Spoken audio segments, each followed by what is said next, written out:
It's intake day. I got the gasket on here, and yeah, ready to put the lower intake on. It's another day. It's actually Friday. Whoop whoop. Gotta love that. And I just gotta put this lower intake on, and then I gotta put the top intake on. I got all new gaskets for that, so yeah, I'm just gonna slap this stuff together. Hopefully, I get this thing running tonight. We will see. If not, I'm going for a lake dip. Actually, I'm probably gonna go for a lake dip no matter what. Let's be honest. Alrighty then. This intake actually goes this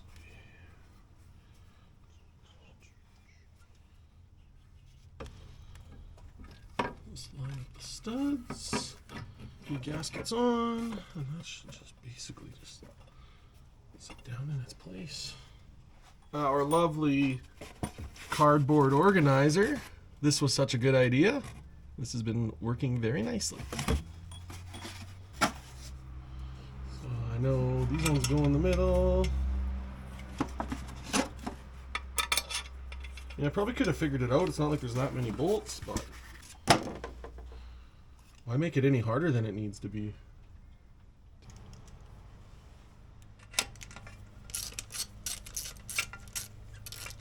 Should just be using my impact for this stuff. It would probably be a little bit easier, but not so much easier, but probably a little bit quicker. I don't mind. Most times when you're rushing with an impact, I find that you like kind of strip stuff. At least I do. Sometimes I get a little excited with the trigger, and you know, you're not quite threaded in the way you need to be, and you just cross-thread it or something. I hate doing that, so I just use my socket. That way it kind of eliminates that issue.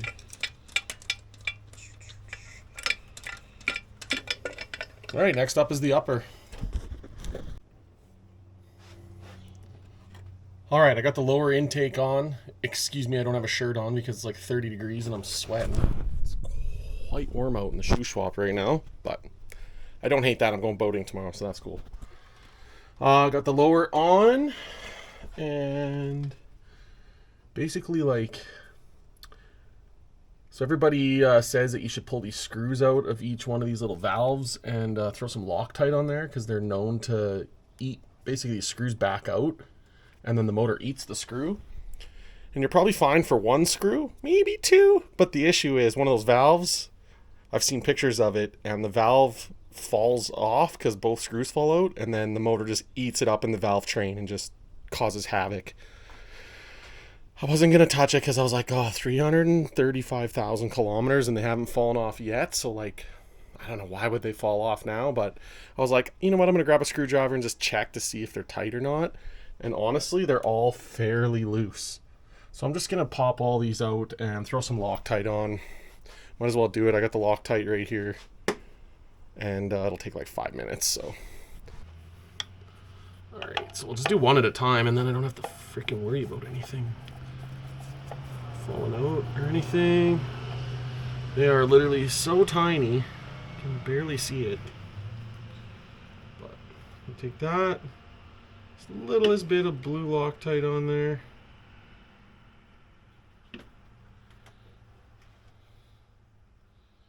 And back in she goes. Let's try not to drop that into the intake, because I don't want to take this back off. Alright, one done. 11 more to go. Alright, honestly, that wasn't too bad. It took me about 3.5 minutes, but we got it. I would say if you own an R50 and you got these power valves, like 3.5 in your R50, it's probably worth doing, honestly. It wasn't that hard. And to pull just the top half of your intake off, I mean, you would need gasket set, but I paid like $28 for my gasket kit, so I'd say $28 to know the power valve screws are tight with a little bit of Loctite, and I know now those will never come out. That's good bang for your buck, in my opinion. And it really wasn't that hard to pull the top half of this intake off. Honestly, this whole job's been really not that hard, other than time consuming, because there's lots of little things to do. But it really hasn't been that hard of a job, honestly. I'm pretty mechanically inclined, but I'm not like a professional or anything.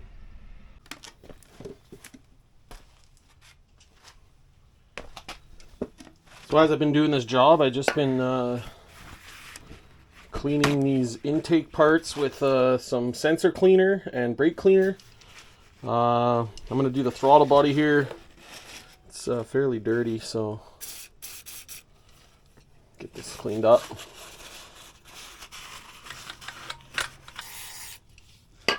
Nice thing about the sensor cleaner is it kind of just like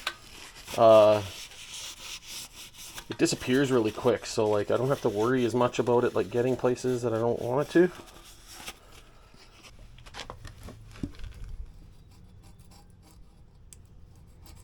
Just like to pull off all this old gasket so I get a clean surface for the new gasket to seat to. There's a tiny bit of corrosion on here, but that's to be expected with how many kilometers are on this thing. The gasket on this side was definitely no good anymore. There she blues. I'll say noticing a little bit of fine dust like in the intake and stuff. So I think I'm gonna run a can of seafoam through this thing. That kind of helps sometimes, so run a quick can of seafoam in here, and I'll probably do an oil change because I know I suck some water maybe. Well, I wouldn't say suck some water, but I definitely got some moisture in the intake manifold, so yeah, looks good to me. So this just sits on here, nice and easy. It's kind of nice because they got studs along with threaded holes, so you just line her up. There you go. Vacuum lines. So I used red pumper pen to mark each line so I knew what went to where. And yeah. We're going to get some more bolts in and we'll get this baby buttoned up. All right, I've been jamming out. We got the upper intake on. I got everything hooked up, throttle body, everything clean. We're all back together. I have it all back together. So yeah. I just got to throw the battery in and it's time for a test fire. Oh man, fingers crossed this is solves all my headaches in my life. Patty causes me lots of headaches. I love her, but she's old, and this is just, if you want to own an R50, man, you got to be able to pull wrenches yourself. I'm telling you that. This would be, to do this job at a mechanic shop probably would have cost me like almost $2,000. I guarantee it. Like, that's a lot of freaking work. And I'm not saying that that's not well-deserved money to be spent at a mechanic shop, but I can do it myself, and I'm going to save some pennies.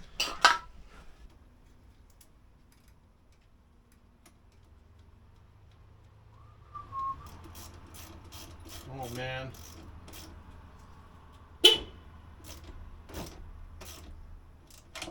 Alright. This goes to the firewall. We'll look that up after. Moment of truth. Let's see if it starts.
Let's go!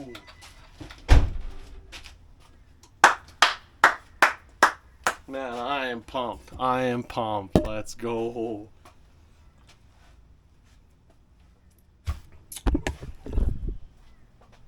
She seems to be purring like a kitten. Just what it needed. I put that job off for way too long. I honestly am so grateful for Patty. We were literally so far away from home and in the backcountry and rashing on it in the snow. And it freaking broke down in the driveway when we got home. Man, oh, I could just kiss you, Patty. Man, so excited. Anyway, that's super dope. I'm gonna get a couple things buttoned up and we're gonna go for a spin around the block. All right, spoke a little too soon. Just kidding, not a big deal. But when we were taking the intake off, I had to take, I don't know what this is, but there's a sensor under here that bolts on the top of the head. Right here where my finger is. But when I was taking this nut off, or this bolt off that's right where my fingertip is, right there, I was taking that off, and I was using an open-end ratcheting wrench, and what actually happened is I loosened it too much while it was on the closed end of the wrench, and then I couldn't get the wrench out. And it was a ratchet wrench, so it, like, all it would do was tighten, and then I got myself in a pickle, basically. So I loosened those bolts and I popped that up like, I don't know, half an inch, just enough to get the wrench out, and then I tightened it right back up. So obviously I've compromised the gasket on whatever that sensor is. I'll fill you in with what it is because I don't know off the top of my head because I'm kind of a dummy, but whatever that is, I'm going to get the gasket for it. I have a spare motor, so maybe I'll go try to get it off of there and see what it looks like when I take it off, but we'll see what we can do. Alright, so Patty's running. Fired right up. It's been a couple days since I shot anything, but last time I shot footage, I was dealing with the leaking. I don't know what still don't know what it's called. It's like it's part of the variable valve timing, I think. But it's like a little sensor with a bunch of holes in it, and there's like a little tin gasket in there. And when I took it apart and loosened it, it looks like I must have had my wrench on top of it, but I bent and kinked the little metal gasket. Luckily, old spare motor pulled through again. Pulled the one out of there, it was mint. Put that in last night. Totally forgot to film it because I just kind of was like, I'm going to do it right now while I'm standing outside. Just getting some fresh air and stretching out, so I did that. That's all fixed. And now we're airing up Patty, and we're going to take her for a drive.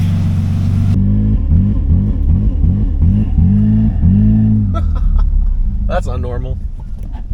Ooh, don't die on me. I got to get this home. Yeah, it's barely running. I don't know what the heck. I have a new MAF that I haven't thrown in. I'm going to toss that in real quick and see if that helps. But it's like limp moding. Perfect. Alright, well, I just cleared the codes and it seems to be running fine now. It was in limp mode.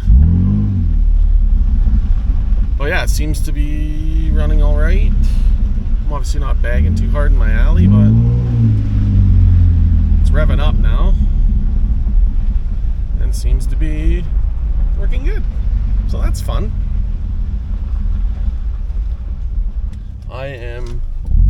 It almost seems like it wants to die sometimes.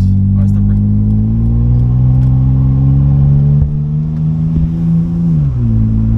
It's kind of like surgy.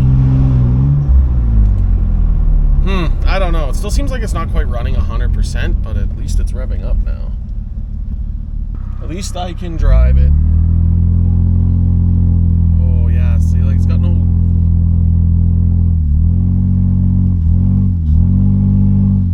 gutless, man. I don't know, do I put my old MAF back on?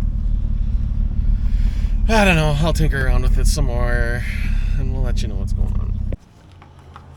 Alright, so after a whole bunch of diagnosing and I actually took the intake back apart and off, I cannot find anything wrong with the knock sensor or the wiring. So obviously the knock sensor is faulted out now for whatever reason. I don't know why the knock sensor. I never touched anything to do with the knock sensor. But I think I'm going to do myself and whoever owns this thing in the future a favor. And I'm going to relocate the knock sensor. I don't know how common this is, but I have seen a lot of guys do it on the 3.3 liter, like Frontiers, Xteras, old Pathfinders, you name it. I've even seen them do it on like Maximas and stuff. But I was just like researching online, and I think you're perfectly able to like relocate the knock sensor. It doesn't have to be where it is factory location. So we're going to go ahead for experimental purposes, and we are going to relocate this knock sensor to the front of the block. I have a perfect place in mind, just right on this bolt. The knock sensor is going to literally sit, if you can see it, right there, right on the front of the block, and it's actually going to work out pretty good because this is the OEM harness for the knock sensor, and like it's basically going to reach. So I'm going to go rob the pigtails off the OEM harness on my spare motor because that harness is actually pooched anyways, and I mean, whatever, I'm not too worried about it. And we're going to make our own little stubby harness for this to reach from here to this. And I think I can make it nice and clean, and I don't have to hack up my factory wire harness. So I've actually seen this done online. I just watched a YouTube video, and there was multiple comments on it saying it works for them. And the guy who did it, the video is 5 years old, and he commented 2 years ago saying that it was still holding up. So there's no way this isn't a good idea, and it's going to save everybody and myself a headache because it's a very long job to get to that knock sensor. If you know, you know. If I were to do it and I were you guys, I would be thinking it's worth it to go to a junkyard and pick up this harness. It's the injector harness. It's under the intake, but you know, a 10 mil and a 12 mil is all you need to get to this. Honestly, especially if you're at a junkyard, you don't have to give a shit about what you're doing. So you just rip everything out of the way. It's all 12 mil, 10 mils. And cut the hoses and get this. And then you can make yourself a nice pigtail because I got the knock sensor side and I got the, what do you want to call that? I guess the top side that goes into the actual chassis harness. So I'm going to make a harness out of this plug and this plug. And it's basically going to go from here to here. Nice and easy. I'm going to get to it. Alright, I got that done just in time because it is now starting to storm out. And my motor's in the backyard, so I would have been in the rain pulling the top end off. Like, that would have been not ideal. Let's get this harness stripped. Alright, let's start cutting this harness apart and seeing what we got to work with. Maybe I can just take this whole harness out and I don't have to do any splicing or anything, and then it's like basically factory wiring. These do have like a coax coating. Shout out to Devo's Garage. He was actually explaining it to me. It's like a coax cable, like on a TV sort of, where it's protected. So if there's any sort of, what do you want to call it? If there's any sort of like frequency or like a ground or a disruption to the cable, it basically just shorts it out, saving the sensors. That's cool. We'll see if it can save itself for me. Probably not. Nice. This is so fun. Okay, hack away.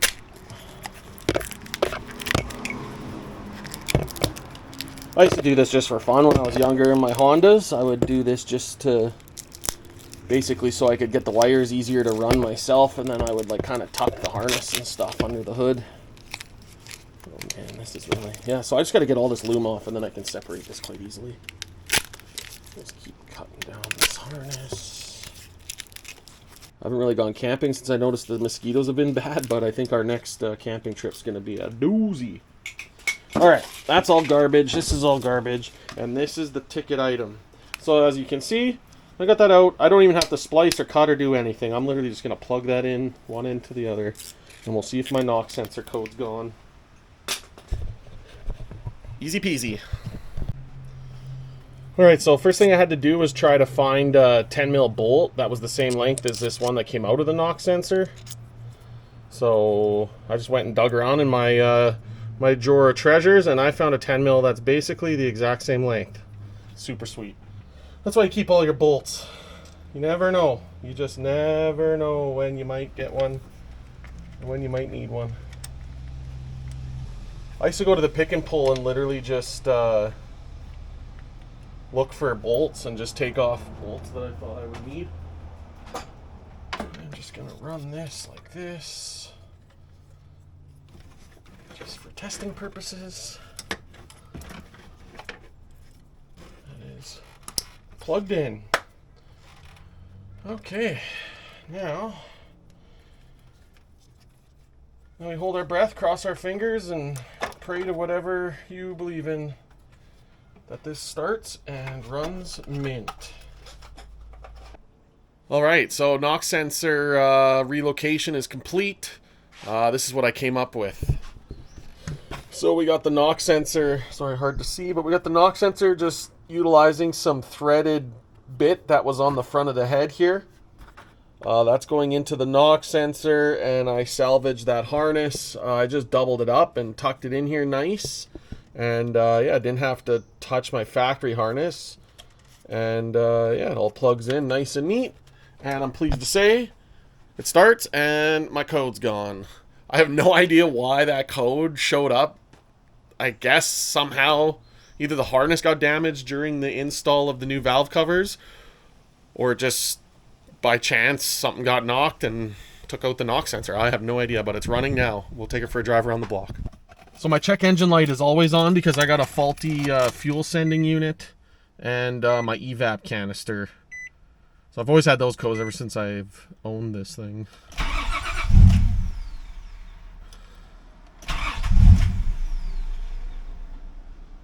Okay, now it won't start. Okay, well, Patty's still being kind of finicky, but, like, I don't know, it didn't start, like, 5 tries, it would just kind of start and then stall immediately, and then it started perfectly fine. And, like, even still, I feel like it's idling a tad bit weird, but it's not throwing any codes now. And, like, it seems like feels like it's running fine. I don't know. Maybe it's because it sat for like 2 weeks with the battery on like out. I took the battery out and it was on the tender, and now the sensors just need to like relearn. So I know sometimes with older OBD2 stuff and sensors get weird when you leave them without power for a long time. So maybe I just need to drive it, but it's not throwing any codes now, so that tells me I shouldn't have any issues anymore. But I'm just gonna drive it around a little bit more and we'll see what happens. It's about to downpour rain, so hopefully this thing doesn't leave me stranded. But I got faith in Patty. She's good to me usually. I'll report back. All right, let's see what we got. So I was halfway coming up this hill, and then it felt like the power cut out. Oh, we got a code. We got camshaft position timing over advance system performance. So now it. This thing's throwing 50 shades of codes at me, man. I have no idea. First the NOx sensor code, and then just before it was saying the O2 sensor, so I don't know, cleared that code, and then it went away, and now it's saying the camshaft position sensor. Ugh. I'm very confused at this point. So now I clear the code, running fine again. But I bet you if I drive around, maybe I'll swap out the cam position sensor with the spare one I have on my spare motor.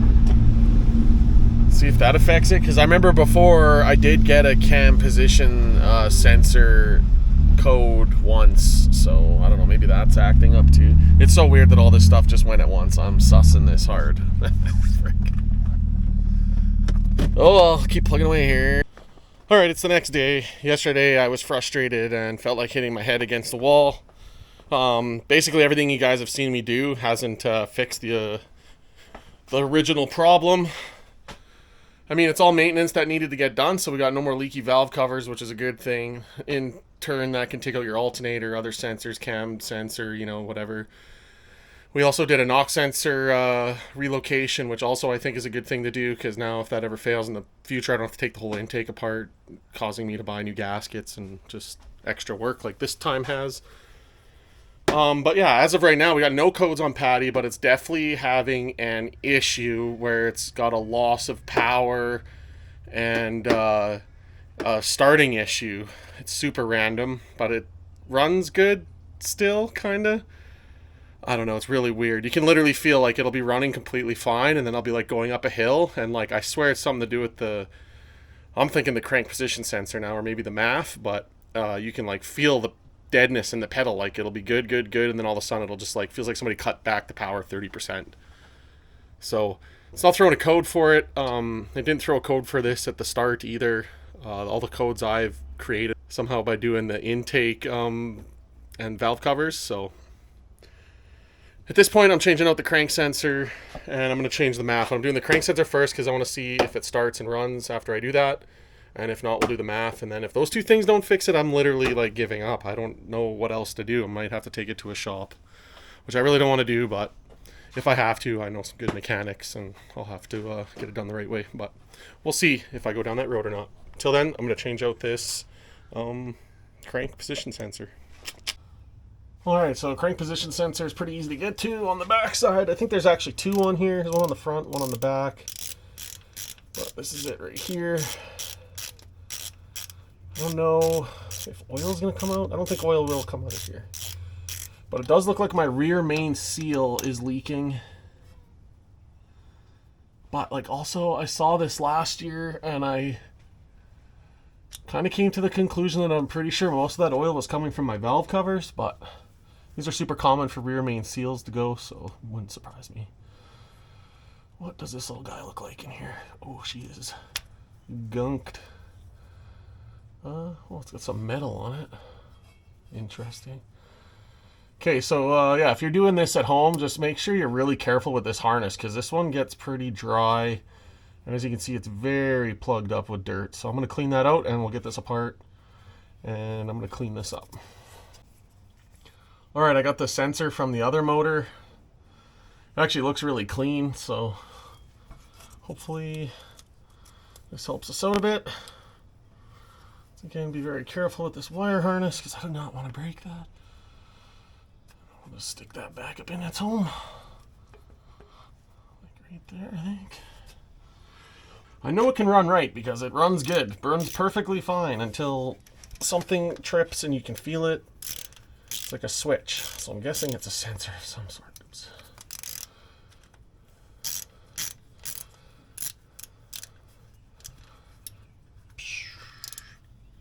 Alright.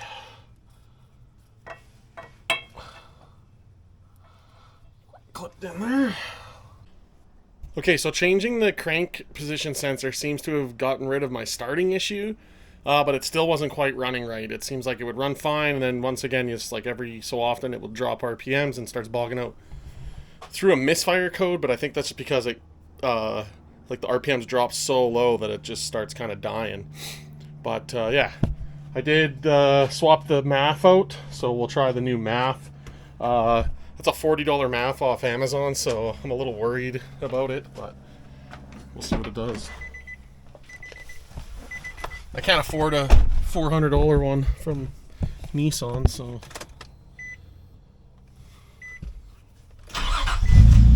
fire's right up now, at least. We'll see what it does on idle. So it usually takes it a minute or so.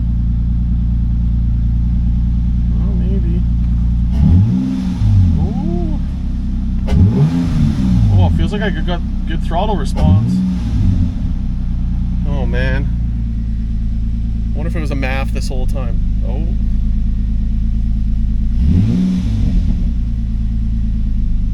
Well, maybe we'll take it for a little spin, see what happens.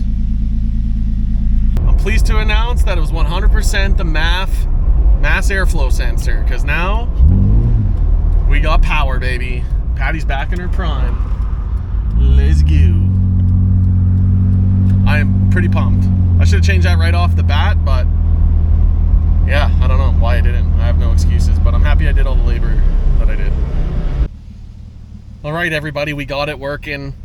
I was starting to lose hope at the end of this endeavor, but we got it. I'm super excited about that, and yeah, thanks for watching. Make sure you like and let me know if you like videos like this. I'm probably going to keep making them. I'm also going to do an individual video about the NOx sensor relocation, because I feel like the internet needs that, and there's not really a good one on YouTube. So, all right, we'll see you guys in the next one. Keep it sunny side up.